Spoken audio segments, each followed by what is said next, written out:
सतगुर साहेब एक है दूजा भरम विरोधे, बिन सतगुर सूझे नहीं चाहे पढ़ो 18 बोधे।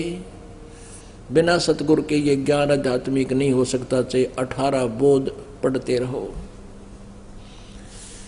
गलघोटा गरुआ घने ये फांसी दे अड़ाए, 12 तिलक बना के ये जमपुर दे धकाए। क्या बताते हैं ये गलघोटा गुरु गणे, यानी अपने जाल में फंसाए रखते हैं पुण्यात्माओं को, और एक बना कर 36 प्रकार के अलग अलग आडंबर, बाह्य आडंबर, और संत दच जाते हैं पुण्यात्माओं को, और इनको फंसा के इनका जीवन व्यर्थ करा के इनको काल के नरक में धक्का दे देते हैं। गलघोटा गरुआ घने फांसी दे अड़ाए, कति नहीं हलन देने का झूठ बोला, रामपाल झूठ बोला है, वहां ना जाइयो, वो तो आलोचक है, निंदा करता है, और उनके करवा के जीवन बर्बाद कहते हैं, काल के जमपुर में नरक में धक्का दे देते हैं। गलघोटा गरुआ घने ये फांसी दे अड़ाए, 12 तिलक बना के फिर जमपुर दे धक्काए, धक्का देगा डालाते वहां पर। झूठे गुरु का नाक ले फिर श्रवण और नयने, सतगुरु बोले साखिया दूर कर फोकट फेने। झूठे गुरु को झटक दे से स्वामी को फूके, या मैं दोष जरा नहीं शब्द कहा हमको के।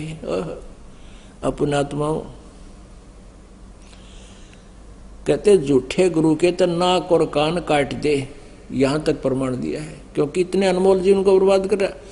नाक और कान काटने का मतलब ये नहीं है कि सचमुच ही न काट दे, नो क्या करना भाई हमारी तो नाक कटवा दी, यानी उनकी कति बेइज्जती कर दे। अक्तने ज्ञान कति नहीं, आपको ज्ञान नहीं, क्यों दुरुक्ति कर रहा है, इतने जीवन को बर्बाद कर रहा है। या तो स्पष्ट कर तू कहाँ से लाया ये मंत्र और कहाँ प्रमाण है इनका। यानी शिष्टाचार से विरोध करना, किसी के साथ अभद्र तरीका भी नहीं बरतना, यानी उनको कति बेनकाब कर देना, नाक और कान काट देना। जो दास कर रहा है ये नाक और कान काट रहेंगे। झूठे गुरु को झटक दे से स्वामी को फूके, कहते झूठे गुरु ने तुरंत त्याग दे। और फिर भी उस झूठे का जो साथ दे रहा उनका कोई लालच में कोई शिष्य कहता उन्हें फूक दे। फूक दे माने जलावे नहीं, कहते मरण दे ना मानते जाओ तुम, नो कहना फूक के नहीं गलो उठा के, यानी उसको उसके बातों पर जोर नहीं दे और ना उनसे संघर्ष करे, एक लो पटक ठाके। झूठे गुरु को झटक दे से स्वामी को फूके, या मैं दोष जरा नहीं शब्द कहा हमको।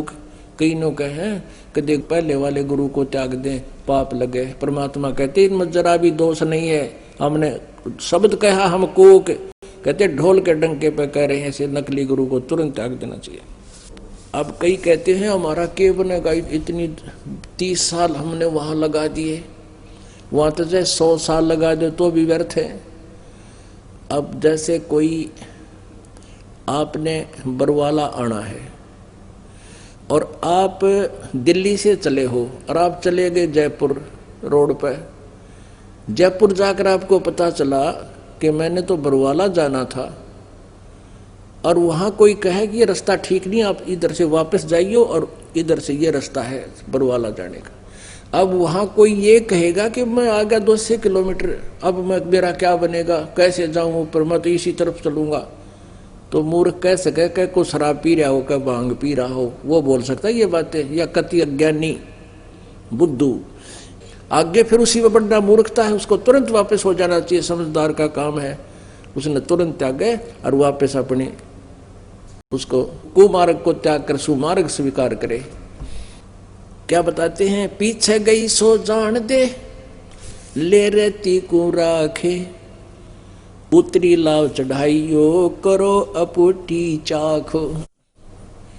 अब पहले परमात्मा की उदाहरण दे रहे हैं कि पहले जो कुआं होता था और कुएं से एक तो रहट लगाकर सिंचाई करते थे, रहट हरहट, एक पुली होती थी, बहुत बड़ा व्हील, और उसके ऊपर चैन लगा दिया करते थे। वो बहुत लंबी कुएं के पानी तक लटक जाती थी, और वो पुली के ऊपर से उसको डबल करके वेल्ड कर देते थे। उसका बाल्टियां वेल्ड कर देते थे और पानी चलता था, वो घूमती थी, ऊपर जल खाली हो जाता और नीचे बाल्टियां भर के आती, ऊपर खाली हो जाती। ये तो अरहट था।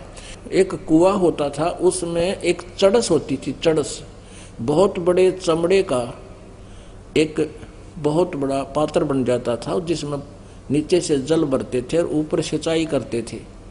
तो उस चड़स में लंबा रस्सा होता, उसको ला बोलते थे, लंबा रस्सा ला।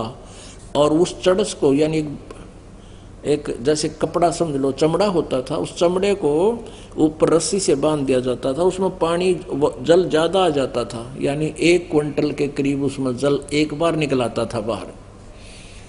उसको भर के, और एक पुली होती थी, पुली जैसे पुराने कुओं के ऊपर बाल्टियां से पानी निकालते हैं, एक लोहे की पुली होती है, उसके ऊपर रस्सी डालकर रस खींचते में बहुत आसानी हो जाती है।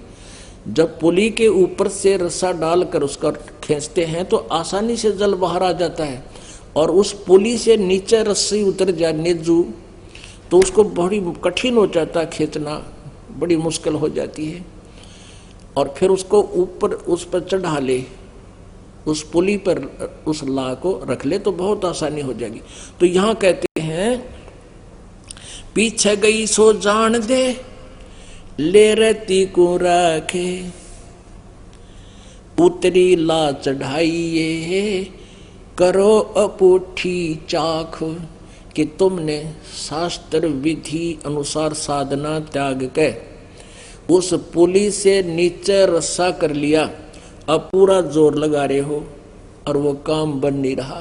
कहते इसको फिर से उसी पुली पर रख लो, उस ला को पुनः उस पुली पर रखो और फिर आसानी से आपका वो काम सरेगा। यानी शास्त्र विदिता का मनमाना आचरण कर रहे हो, महादुखी हो रहे हो, और फिर से इस रस्से को उस पुली पर फिर से रख लो, शास्त्र को साधना शुरू कर दो, आपके सारे ठाठ हो जाएंगे। बोलो सतगुरुदेव की जय हो।